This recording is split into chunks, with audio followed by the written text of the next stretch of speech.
Fala minha gente, tudo certo? Vamos nessa então falar sobre Inter. Nesse vídeo aqui te contar sobre as últimas do Colorado, como por exemplo, Fernando, Rafael Carioca, a CBF falando algo pro Juventude e até a reunião tensa no Conselho que definiu uma suplementação orçamentária, o balanço financeiro do Inter em pauta. Esse vídeo é para Zapay, o aplicativo que vai te ajudar a pagar o IPVA, licenciamento, multa ou qualquer restrição do teu veículo, carro, moto, ônibus ou caminhão. Se tu quiser, baixa a Zapay na descrição no primeiro comentário e paga em até 12 vezes no cartão de crédito qualquer pendência que tenha no Detran. E automaticamente tu te livra daquela blitz lá, tu tá passando e os caras, opa, vem cá, passa aqui, tá atrasado, guincho, pátio do Detran, multa, aquelas coisas todas que por vezes tu tá sujeito. Então faz o seguinte, atalha e paga com a Zapay, é seguro, eles prestam um baita serviço e são de confiança.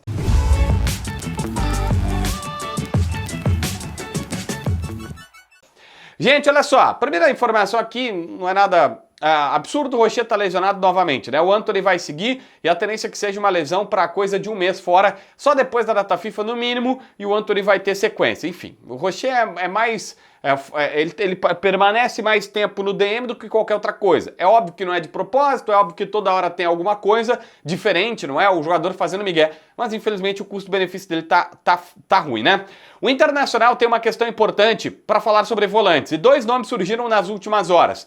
O primeiro, o nome do Rafael Carioca, e o segundo, do próprio Fernando, sobre uma volta ou não. Aqui eu preciso te explicar duas coisas. A primeira...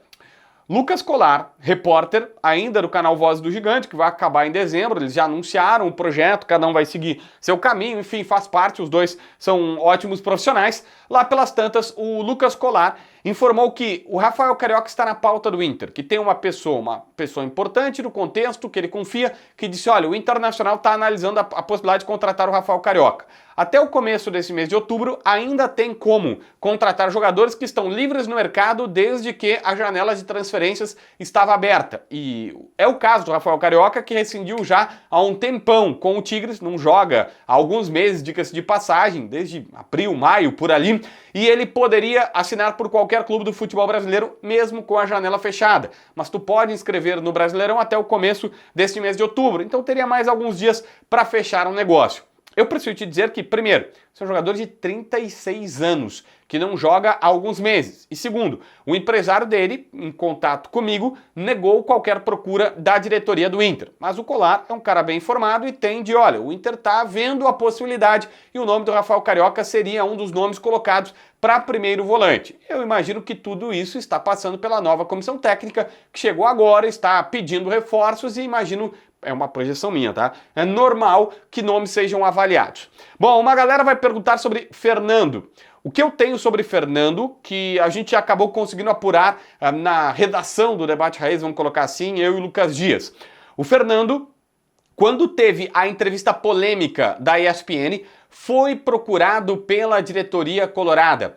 A direção do Inter conversou tanto com o jogador quanto principalmente com seus representantes para dizer, tá, deu toda a polêmica, o jogador disse que queria ficar, eu não pude fazer o negócio por uma questão de respeitar contratos e tal, a gente vai debater aqui imensamente. Eu já trouxe até aqui no canal a opinião abalizada da Carol Espina, que é uma advogada trabalhista que no seu Instagram, é só procurar aí por Carol Meyer Espina, enfim, procura lá e ela fala, olha, não dá, pela lei todo mundo é igual e não dá para o Inter ter um tratamento diferente para o Fernando, não dava para fazer. Mas o Inter disse, beleza, vamos tentar então, ele se recuperou e volta para cá, a gente reativa o contrato.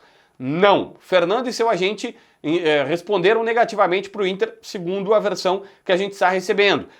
Eles pensam em ficar em Goiânia, o cara gostou de ter feriado, de ter final de semana, de estar com os familiares e tudo mais, e quer se recuperar, e aí só em 2026 voltar a jogar. Isso até abre uma margem para uma volta do Fernando em 2026, mas não agora. Então, não é a tendência que ele seja contratado.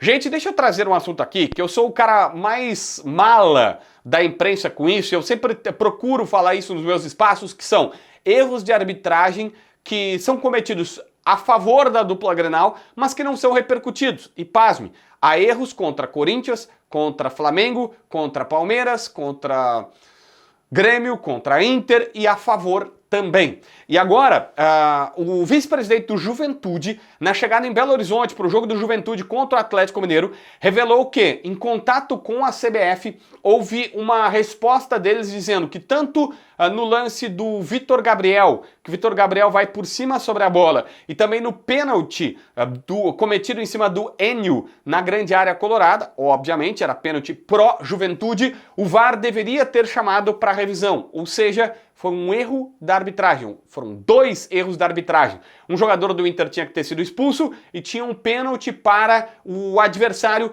na avaliação da comissão de arbitragem da CBF, leia-se Rodrigo Sintra. Por que eu estou colocando isso? Não é para descredibilizar nada, é só para mostrar que em vários momentos Inter e Grêmio são prejudicados, em outros tantos acabam sendo beneficiados. Mas alguém ouviu reclamações? Alguém viu algum tipo de situações dizendo, tá errado, a arbitragem brasileira? Não, em geral, clubes do futebol brasileiro só gritam quando é contra si. E aí fica, o cara que é lesado grita, o outro silencia, e depois inverte, e a gente vai indo. Enfim, enquanto ninguém fizer nada para profissionalizar, organizar, para treinar os caras e tal, enfim, não vai acontecer. Profissionalizar não é só pagar mensalmente os caras, assinar a carteira dos caras, é dar treinamento. Os jogadores de futebol treinam de segunda a sexta para chegar no domingo e errar a goleira, que é gigante. Imagina um árbitro de futebol que tem que ter, é obrigação, o árbitro tem que ter outra ocupação, seja, sei lá, professor de educação física a jornalista, em alguns casos. O Marcelo de Henrique era fuzileiro naval, enfim. São várias as situações que não dá. A arbitragem não é profissionalizada, não é só de grana a questão. Enfim, gente, teve uma reunião tensa no Conselho Deliberativo do Inter que aprovou a suplementação orçamentária, que é basicamente a direção, ela sempre pede, antes do ano começar, para o Conselho Deliberativo autorização dizendo, olha, vou ganhar tanto, vou gastar tanto, beleza? Beleza, tá tudo bem, para não fugir as contas do controle. O Inter agora está dizendo, olha, eu ganhei mais, mas também gastei mais. Mas tá aqui, a conta tá fechada e tudo mais. E passou. O Inter deve ficar na casa, não vai bater 430 e tantos milhões de reais em 2025. Deve ser o orçamento do Inter. Detalhe, o do Flamengo vai bater 2 bi daqui um pouco, tá? Tá 1,700, 1,800 pelo que vi. Só em vendas o Flamengo fez $500 milhão. E o Inter não chegou a $500 milhão em total. O Palmeiras também passa de bilhão, passa de 1 bilhão. E o Inter não chega a 500 milhões. É um ponto importante para ver a diferença de investimento dos clubes, mas é mérito do Flamengo, né? Aí a questão é como que o Inter vai chegar lá. Bom, o Internacional nos primeiros 6 meses chegou a 15 milhões negativo. Sim, o Inter tem uma dívida dos primeiros 6 meses, déficit de 15 milhões no negativo.